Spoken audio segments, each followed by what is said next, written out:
정철진 경제평론가와 함께 경제 현안 짚어보겠습니다. 어서 오세요. 네, 안녕하십니까. 네, 오랜만에 뵙겠습니다. 네, 오랜만입니다. 네, 트럼프 대통령 취임이요. 네. 2주도 안 남았습니다. 어디로 갈까? 굉장히 궁금증이 많아지는데 일단 첫 번째, 네. 강달러 예. 계속됩니까? 그렇습니다. 아직까지는 트럼프 랠리, 트럼프의 힘이 여전히 남아 있고요. 특히 간밤 같은 경우에는 이제 대통령 당선을 의회가 승인하는 형식적인 절차이기는 하지만 그 과정이 있었는데 때마침 비트코인이 10만 달러를 다시 돌파하면서 다시 한번 트럼프의 대통령 당선에 축포를 쐈다 이런 표현들 많이 나오고 있는데요. 우리가 약간 좀 착각하는 게 트럼프 본인은 실은 약달러를 신봉하는 약달러를 주장하는 이제 그런 쪽의 경제 이 하나의 지론을 갖고 있거든요.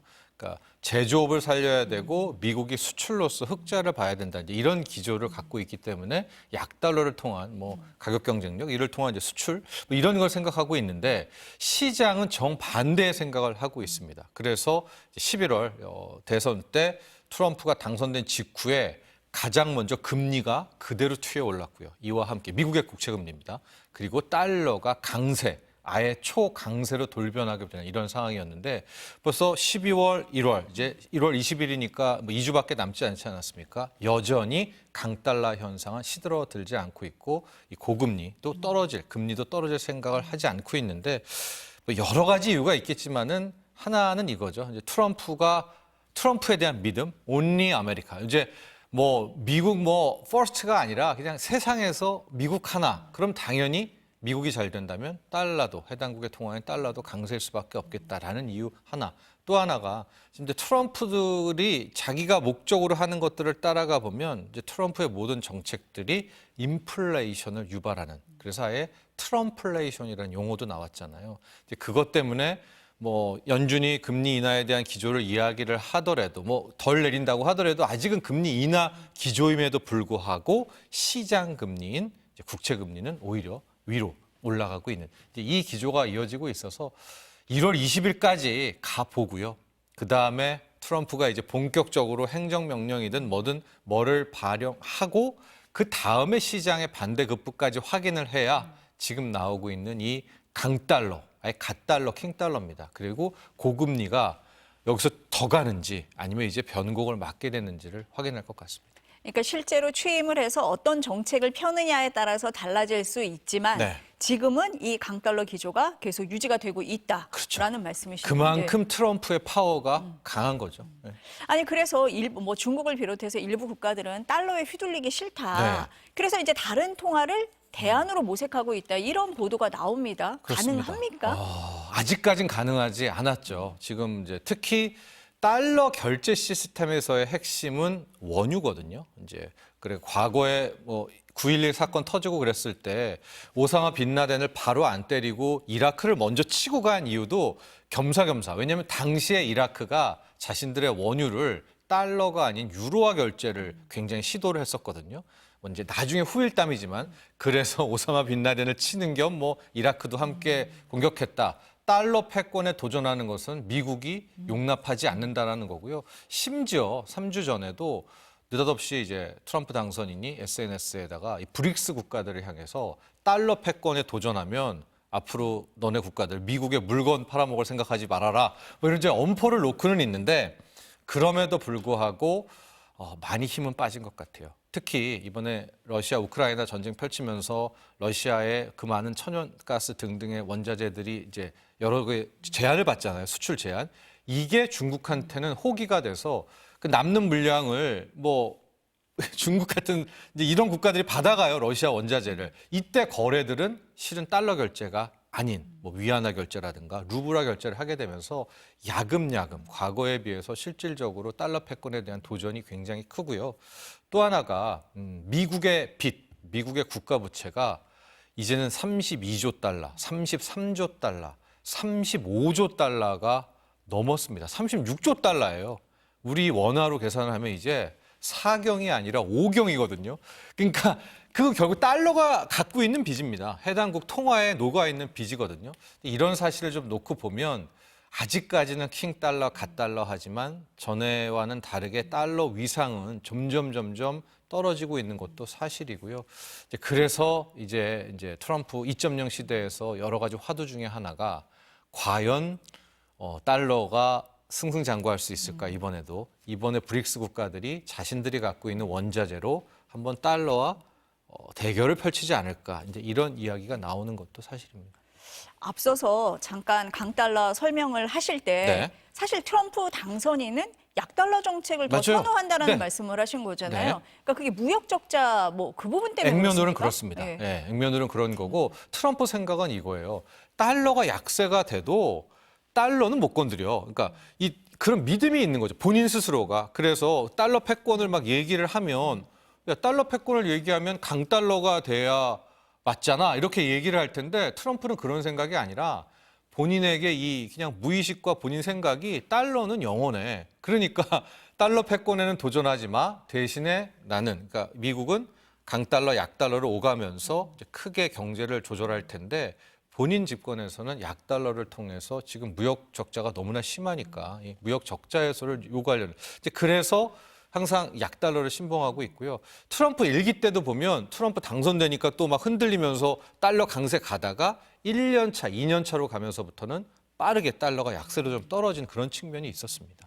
그래서 트럼프 당선인이 약달러 정책을 펼 것이다라는 얘기가 그래서 나오는 거다라는 말씀이신 거고 또 하나가 관세 정책도 당초보다는 좀 축소될 수 있다. 보편 관세로 갈 수 있다라는 얘기도 나오는데 네. 이건 어떻게 이게 약간 해석해야 됩니까? 해프닝이었던 것 같아요. 어젯밤에 좀 뭐 역외 환율이나 이런 거 좀 보고 있었는데 달러 인덱스나 순간적으로 달러가 확 약해졌었거든요. 그래서 이게 왜지라고 봤더니 이제 워싱턴 포스트가 단독 보도를 하나 냈는데 트럼프 2.0 시대에 보편 관세는 안 될 것 같다. 하고 익명의 소식통을 인용해서 트럼프 행정부 2.0 행정부도 지금 보편 관세보다는 일부 품목에 한한 선별적인 관세로 가닥을 잡았던 뭐 이런 보도가 나오면서 이제 갑자기 좋아라 하게 된 거죠. 이제 달러도 힘도 빠지고 이쯤 된 건가 했더니 이게 다시 달러가 이제 강해졌는데 그 이유는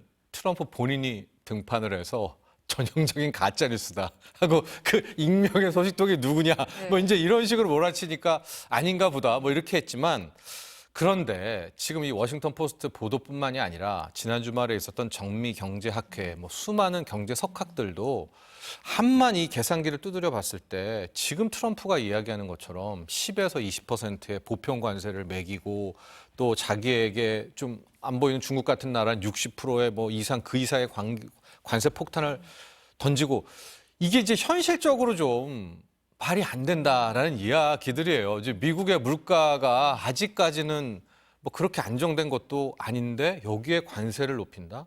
결국 또 돌아 인플레이션, 물가 상승 아니겠습니까? 미국 국민들이 뭐 힘들어하는 거고 특히 지금 트럼프는 불법 이민자들을 받지도 않을 뿐더러 있는 불법 이민자를 다 추방할 생각이잖아요. 그럼 인건비는 정말 뭐 기하급수적으로 늘어날 텐데 이것도 물가 상승. 지금 인플레를 자극할 것들이 이렇게 널려 있는데 여기에 보편 관세까지 매긴다? 그러니까 이제 세계 석학들도 오히려 그런 관세가 목적이 아니라 관세를 가지고 뭔가 딜을 하려는 이제 이런 쪽의 해석들이 많이 있습니다. 물론 이건 1월 20일이 딱 돼서 첫날 행정명령 1호로 뭐 중국의 관세 60% 뭐 때리면 할 말은 없지만은 아직까지는 서서히 그리고 점점 취임식이 다가오면서 보편 관세 못할 것 같은데 이제 이런 생각이 있고요. 그러나 또 트럼프의 신봉자들은 아직까지도 트럼프를 모르네 뭐 이럴 텐데 저는 솔직히 그러니까 몇 번, 한두 번을 할 수 있다 쳐요. 보편 관세를. 그래도 지금 말하는 것처럼 저는 트럼프 당선인이 과거 일기 뭐 그런 것처럼 그렇게 관세를 가지고 또 한 번 칼날을 후두르기는 굉장히 힘들 것이다. 그 이유는 앞서 말한 물가도 있지만 두 번째는요. 이번에는 트럼프 2.0, 라스 트럼프입니다. 이제 상대국도 트럼프가 이번에 끝이에요. 그러니까 강력 반발도 분명히 있습니다. 일기 때와는 다르게. 그래서 저는 약간 좀 회의적이지만 어쨌든 트럼프는 간밤에 SNS에 등장해가지고 자기는 한다면 한다 뭐 이렇게 좀 이야기는 했습니다.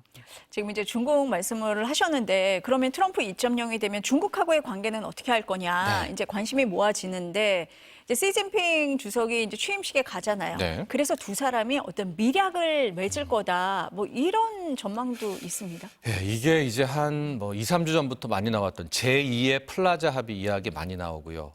지난 아까 전미 경제학회에서도 아예 세계 석학들이 일명 말어라고 합의 뭐 이런 얘기를 많이 나오는 건데 말씀하신 대로 그거예요. 이게 이제 마지막이고 중국의 반발도 상당할 것 같고 그런데 트럼프는 또 뭐 그동안에 좀 한다면 한다는 거 아니겠습니까? 그러니까 이 둘 극한 대립에서 일종의 모종의 타협 같은 것이 나올 텐데 지금 우리 원화도 약세 문제로 굉장히 큰 불안하고 문제지만은 중국 위안화도 거의 지금 마지노선에 와 있습니다. 달러당 7.3 위안. 이거 넘어서 뭐 7.4, 7.5 위안 가면 중국도 힘든 국면이고요. 그럼 이제 우리가 나오는 음모론 책처럼 이러면 중국은 또 갖고 있는 미국 국채 던져가지고 달러로 이걸 방어하겠죠. 그러면 국채를 던지게 되면 미국의 국채 금리가 올라갈 텐데 이런 미국도 타격인 게요. 지금 미국의 10년물 국채 금리가 4.6 레벨이거든요. 더 만약에 뭐 중국의 국채 매각으로 이게 4.7, 4.8 지난 2023년 가을처럼 5%로 간다.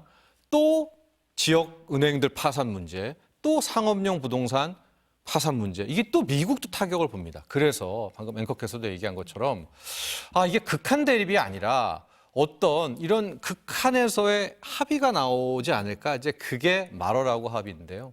아주 쉽게 얘기하면 마치 우리가 1985년, 86년, 특히 85년 그 미국 뉴욕 플라자 호텔에서 있었던 플라자 합의처럼 미국이 이런 것들을 빌미로 해서 중국 너네도 힘들지 위안화를 절상시키는 거죠.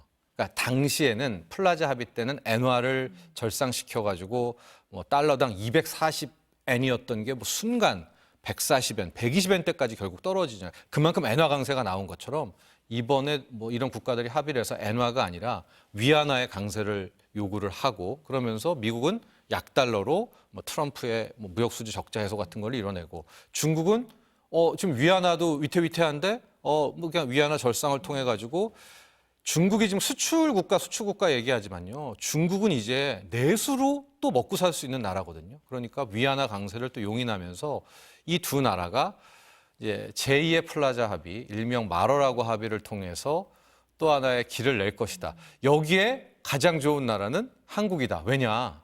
우리 원화가 지금 위안화랑 동조화되고 있고요. 위안화 바스켓에 원화가 같이 들어있거든요. 그럼 이제 위안화가 그런 합의를 통해서 약달러 강위안이 된다면 원화도 지금 우리 막 1,490원, 80원 막 걱정되는데 우리도 같은 원화 강세 효과가 좀 나올 수가 있다면 우리의 자산 시장, 특히 주식 시장이 작년, 뭐 재작년 그렇게 버려져 있었는데 외국인들 입장에서는 상당히 또 매력적이 될 수 있겠다라고 해서 봐야 됩니다. 이게 이제 최초의 제2 플라자 합의 이야기 나왔을 때는 음모론이다. 트럼프가 뭐 그렇게 호락호락하냐 그랬는데 막상 전미 경제학회에서도 그분들도 막 이런 뭐 인위적인 약달러 정책, 뭐 제2의 플라자 합의 이런 얘기를 좀 하는 것을 봐서는 이것도 하나의 트럼프가 선택할 수 있는 카드는 분명히 될 수 있겠다. 이런 가능성을 생각해 둬야 될 것 같습니다. 지금 이제 원달러 환율 말씀을 하셨었는데 그러면은 미국과 중국이 어떤 합의를 이뤄내느냐가 원달러 환율 변동의 한 요인은 될 것 같습니다. 굉장히 큰 요인 되죠. 네. 변수가 또 있습니까?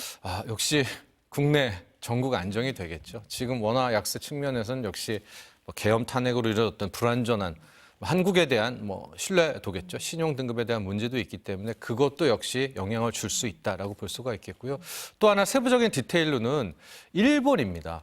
지금 일본도 엔화 약세 때문에 일본 국민들이 정말 불만이 많거든요. 이번에 자민당 그렇게 흔들리고 지금 뭐 이시바 총리도 지금 계속해서 비난받고 하는 것이 금리를 안 올려서가 아니라요. 우리가 많이 착각하는 게 금리를 올려서 빨리 엔화를 강화하게 만들어야 되는데 지금 일본 사람들 가만히 앉아서 엔화 약세로 그냥 부가 깎이는 거거든요.